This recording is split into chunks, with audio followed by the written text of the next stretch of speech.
www.flizzmusic.com.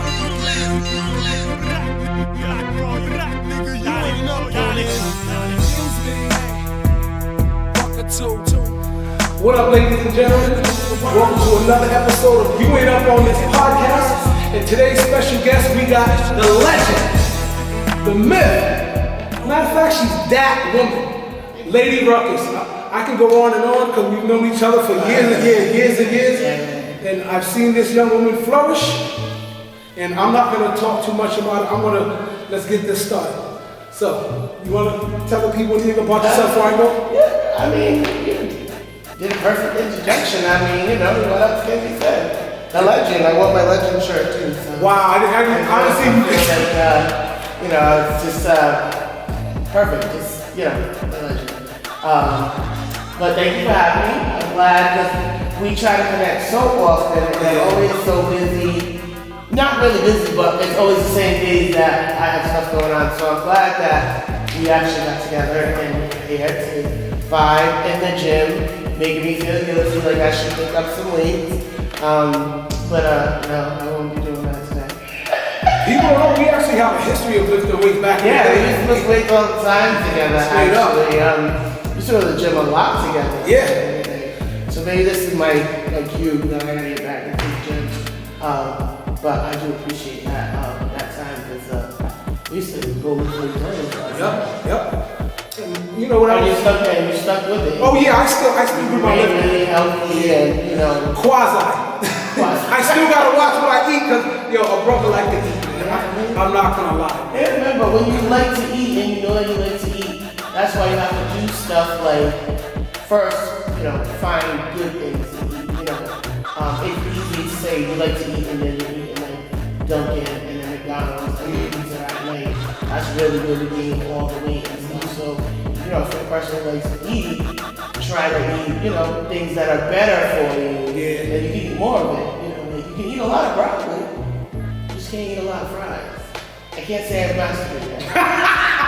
I can tell you what to do. I can tell you better than I can show you. Like the fries taste so much better than broccoli. Like, man. I don't understand why can't healthy food be good? And healthy food is good when you do unhealthy stuff to it. Like when you fry it and put a bunch of sugar and stuff on it, that's when it's good. But that's the yin and the yang of life. It's like everything that's fun to do is you're taught that it's either evil, it's bad for you, or it'll kill you. Yeah, it's true. It's crazy.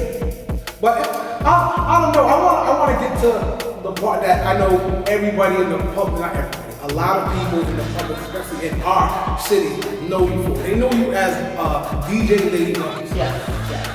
I want to go in on that. Lady.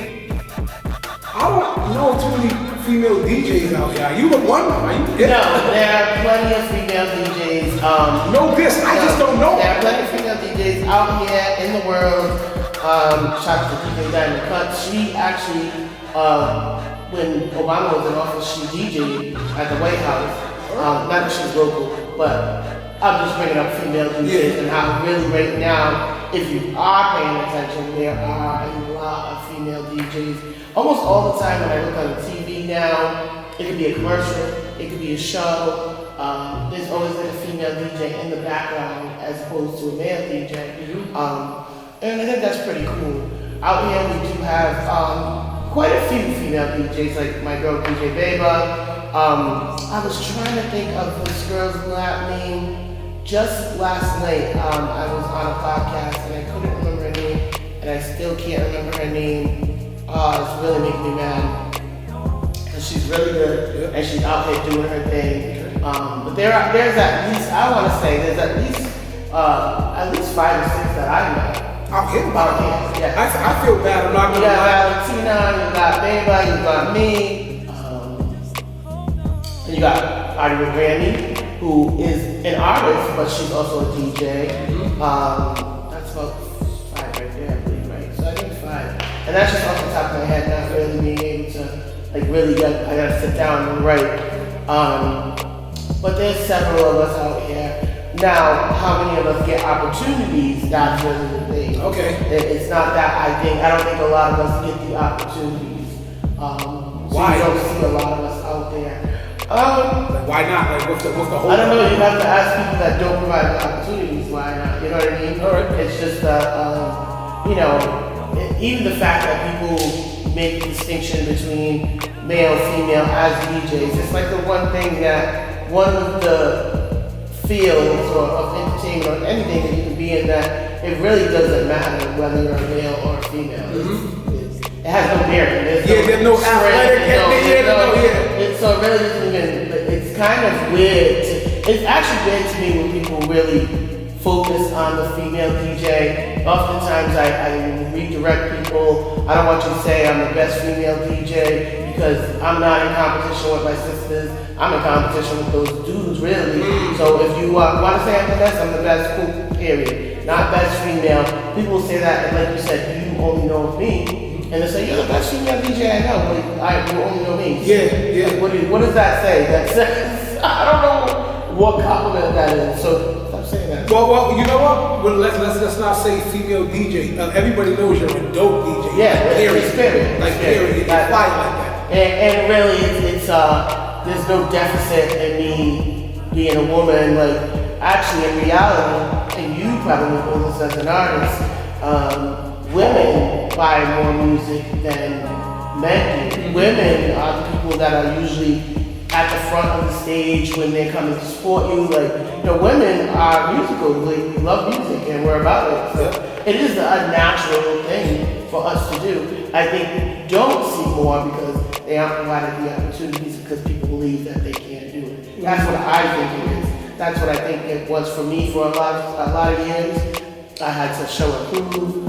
And thank God for private events and people just uplifting me because it was really everybody else's demands that I feel put me out there. You know what I mean? I feel like people really being like, no, Lady Ruck should be here, Lady Ruck should be a part of this.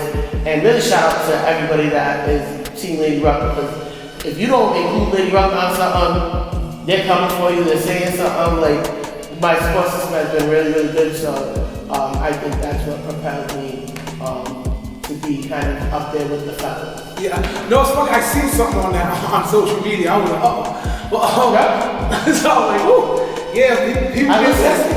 People don't. First off, I don't know why you would forget Lady Ruck, but it's all right. It's all right. Like you said, for most people, I'm the only one doing it. So really, that kind of should, put me at the forefront of a lot of people's minds. So I think that's why people get insulted if they feel like I've been slighted and taken away. There was a time when people was going in on social media about me not being on a particular radio station. Like they were mad. And it's not a problem for me. Like I didn't care. No big deal to me. I've been able to find my lane and find my ways on my own. So if that door is closed for me, it doesn't really bother me because then there's 5 more that are opened up. And you always have to know that no matter what it is that you're doing, like if something is for you, it's gonna be for you. No matter what obstacles or gatekeepers are trying to prevent you from being a part of a situation or being big in a situation. If it's meant for you, it's gonna happen. That's what's up. So the question I want to ask as a DJ, in your opinion, because how many years have you been DJing? Because I know 2 decades at least. 2 years. Oh yeah, 2 years. That's not my bad. I don't think all the questions I hate. Like, it ages me, but no. I'll leave for a question. No, I've definitely been DJing since about 1995, 96. All right. Oh man. So it's definitely over 20 years. So here's what a lot of people ask me as an artist: technology. Because we came from like everybody bringing crates. Yeah. So now you got one thing. Yeah. Could you talk about the ups and the downs, like the negatives and the positives? So the ups, the pros of technology, technical advances. The pros is you have more access to more music than you ever did before. You have it's lightly. Things are lightly. It's easier to carry. You're more compact. So as a mobile DJ, which mobile DJs are considered DJs that do, parties, weddings and stuff of that nature. music, it's really easy for you to set up at places. Whereas before, one of the cons of how things were in the past was there were so many different pieces, so many things you had to bring. I remember carrying an amp, a receiver, because speakers weren't powered. So you had the amp, you got the receiver, then you got the speakers, then you got all those wires, then you got the turntables, both turntables, the mixer, and then you got a bunch of crates of records. It was very, very difficult, carrying stuff. Especially maybe as a girl, I wasn't as strong as maybe guys might be. So it was a little difficult. So I do appreciate the advances for how easy and accessible it makes you. And it makes DJing for more people now, which is a pro but also a con as well, because it's probably you can relate as an artist. You turn around and everybody's DJing. And that's cool. That's cool. It's very cool. By the way, if anybody wants to learn something, hit me up. I'll teach you, tell you whatever I can give you information-wise. But before, it was easy to be kind of exclusive as a DJ because, for example, we can all go online now and get whatever song. Even if it's on SoundCloud, if it's on YouTube, we can find a way to get that song, you know what I mean? Before, it would have been, I had this white label record that I got from New York when I went to New York, and it got this mix on it that nobody else has, and nobody else is gonna get because they only pressed up 5 vinyls in New York, because that's the hub of hip hop and DJing, no matter what anyone says, that's, the hub. So, you'd be able to grab this record and you'd be exclusive at a party or whatever, because you were the only person that had that. One of the reasons why DJ Clue became so popular was because he was always dropping records that nobody had. He'd have whole mixtapes with no actual scratching, blending, mixing, just exclusive songs. But that's what he was known for. That's fire. It is fire. Can you really do that now? Not as much, because all music is so much more accessible to all of us. That's true. That you can grab it. So that's a pro, because we want to all have access to everything. But it's also a con, because imagine being a DJ and you're at the party and you're dropping a remix to still want to be a player. Because I was one of the people that had it first. I got it from radio station. From Big Pun? Big Pun. Really? All right. Remix. And it wasn't out there like that. And I remember I had it on the record, and I remember being so excited because I knew other DJs didn't have it, and I had it, and I got it from the radio station. Man, I didn't know. Yo, Big Pun is one of my top 5 artists of all time. That's crazy. I remember that. Yeah, I love that. I still do, still to this day. No, it's funny? Because I got a history with you, there's something I gotta ask you. I wonder if you still do this. I heard from all DJs, their pet peeve, they can't stand when somebody comes and gives a recommendation. Can you play? Blah, blah, blah. I heard all DJs hate that. So, let me explain this, because maybe DJs might not want to say it. I, for one, I don't mind a request, because if I don't want to play it, I'm not going to play it. I do think that people are demanding and they think that you have to play this stuff. And let me explain to people, when you make requests, let's talk about the settings that you're in when you make the request and whether or not it's going to be accepted. If you come to somebody's wedding and you think that you're going to make a request and it should be automatically played, I'm going to tell you 9 times out of 10 it's probably not going to be played, because we sat with that couple and went through what they wanted to hear. So even if you don't like what's being played, if you're a good wedding DJ, we've had meetings, not one, but at least 2 meetings, where we've gone over the whole schedule, what's gonna happen, the music that's being played, from all their little things I call paying bills, like dances and little things that you do, I don't know how you call them, like throwing the bouquet, the first dance, those obviously we get those songs. Yeah, those events that go on within a But a lot of people will also tell you what they want to hear during their reception. Sometimes it might not be what you expect. They might say, I want to turn up. I don't want to hear none of that old school, like all the new stuff. And you might be like, oh, I want to hear some Candy Girl or something. And it might not be, because we might not be allowed to, because we've already had the discussion with the couple. When you see me at the club, That's a little different because I'm doing what I'm doing based off of what I want you to do as the dancer. Yep. As a DJ, you know, You gotta feel for it. I gotta feel it. Yeah. So sometimes the request isn't bad because they might request something that I'm not thinking of or something that I didn't even hear of, and it's really good. And I put it in my rotation. Or but 9 times out of 10, your request is either going to be played. This is why we don't like it because we're gonna play this song. If you come in the club right now and you want to hear something like Lula Brooke, you're gonna hear Don't Play With It because it's hot. Everybody's playing. You do not have to request that from a DJ.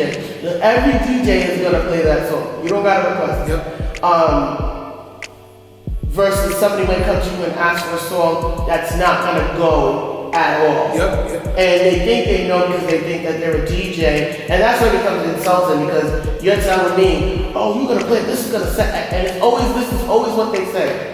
Play that. It's gonna set this whole body all the time. Sometimes I'll accommodate the person because I want them to look stupid, like, and I don't even care. I let the dance floor goes like this. They go away like roaches, and I'm like, see, let me do my job. I don't need your requests. But the main part why DJs don't like requests is because it's our job to read you as the crowd. It's our job to move you. It's our job to wow you like, oh yeah, that's my song, without you even having to ask us for your song. So it's like we want to be able to do that for you without you. Got you. Because if you can do it, you can just play a radio. But if you hire a DJ and it's your party, you should feel very comfortable to make whatever request. You should feel comfortable to give a list of songs. This is what I want to hear because it's your function. So it's like what you want, and it should be specific to you. I remember back in the day, me being a Bone Thugs fan. Yo! Hated it! And this is what I remember. This is why I asked that question. Did you DJ for URI? What the hell? And I remember you was like, when people call and requesting that, I'd be like, no. Yes.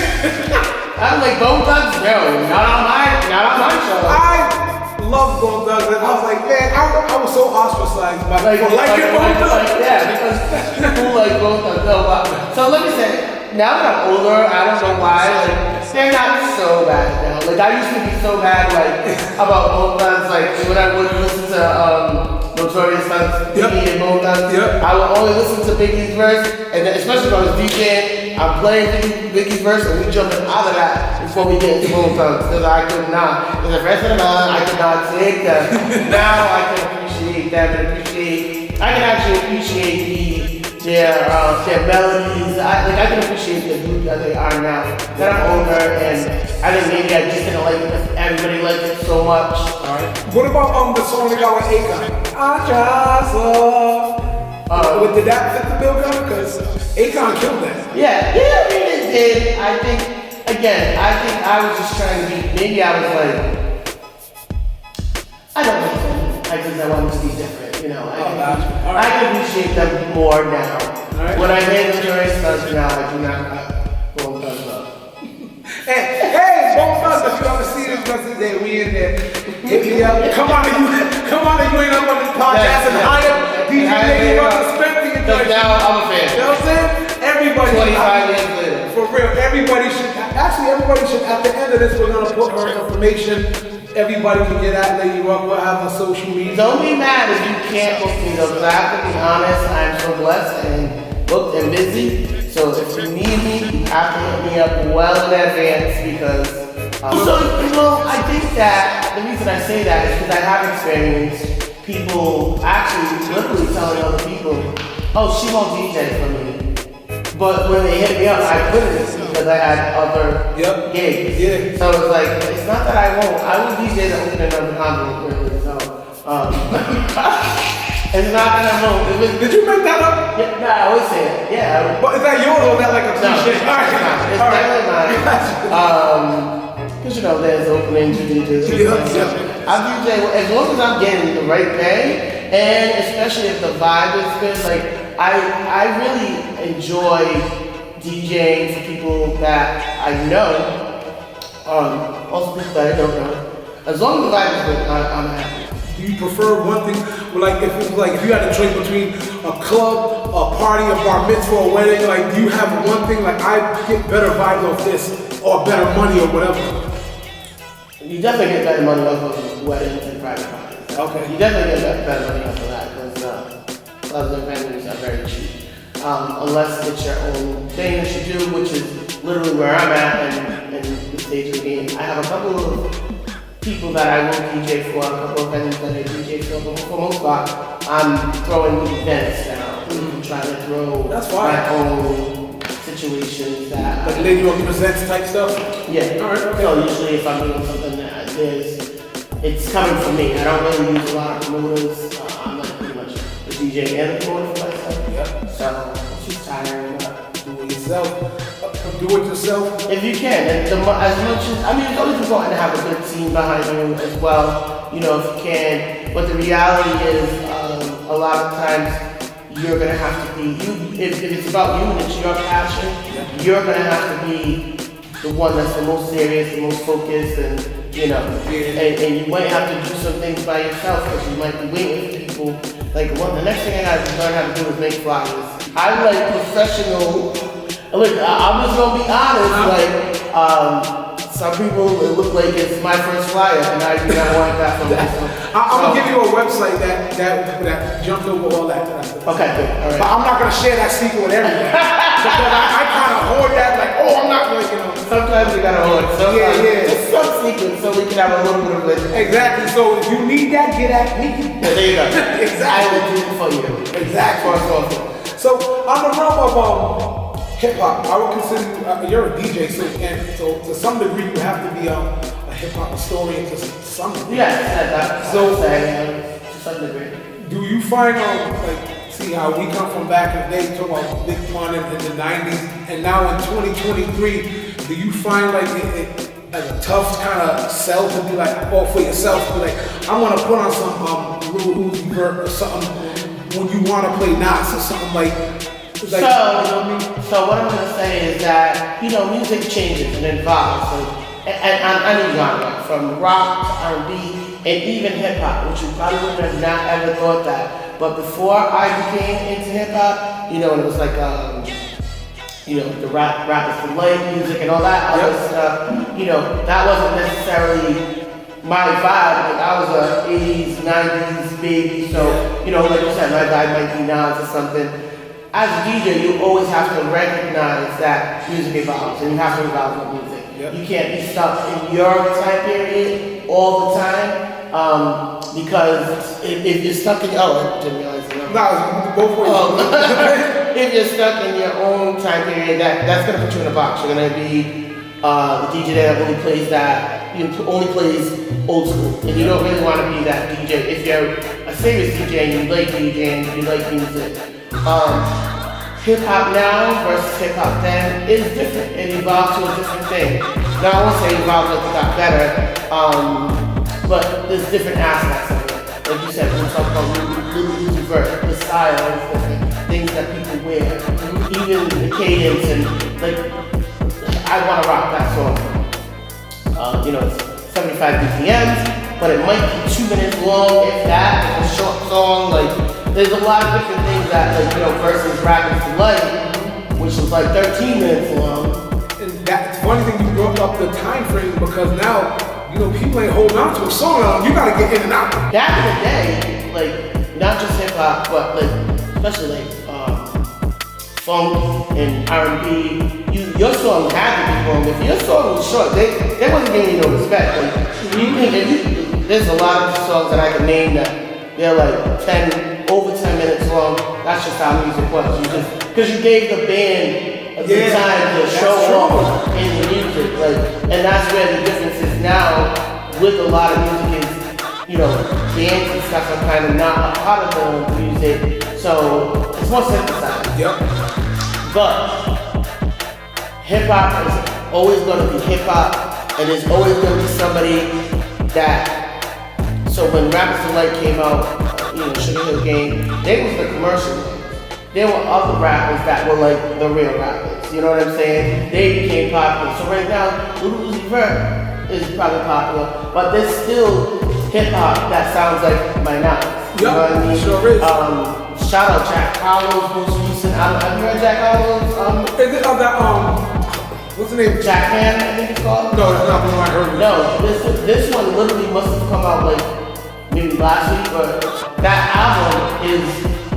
I'll tell you, if you're a hip, like if you talk about Nas and all that, like if you're a hip hop from around my era, our era, Jack Harlow's new album will give you inspiration that hip hop is not going totally. Alright, now you got. I'm gonna listen. It's really good. I listened to it in its entirety. I actually listened to it 2 times through, and I don't really feel like I do that a lot with music from nowadays.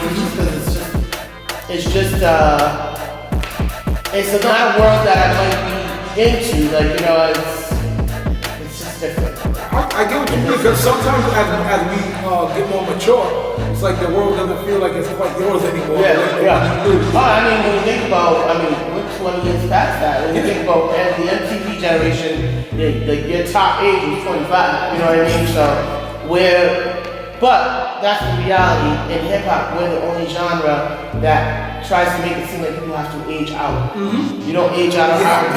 You don't age out of rock and roll. You don't age out of jazz. You don't age out of any classical. You don't age out of country. You don't age out of anything. Well, maybe rock and roll you might age out of, but I don't really know what rock and roll. But they become legends and people still respect them. They become legends. Yeah. They do shows. Everybody's gonna be there. With us. That's like when I went to the Jizza show the other day. Yep. Shout out Jizza over there. Yeah, I felt like where's everybody at? And I wasn't a huge Jizza fan, but for hip hop, I feel like that's a show you gotta go to. You know? And I went to Onyx like literally days later. I'm mad. I didn't know about that. And there was like very little. Like I didn't see really a lot of people that I knew in there.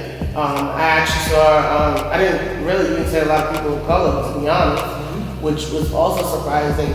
I think we have to stop doing that. You know, we have to stop.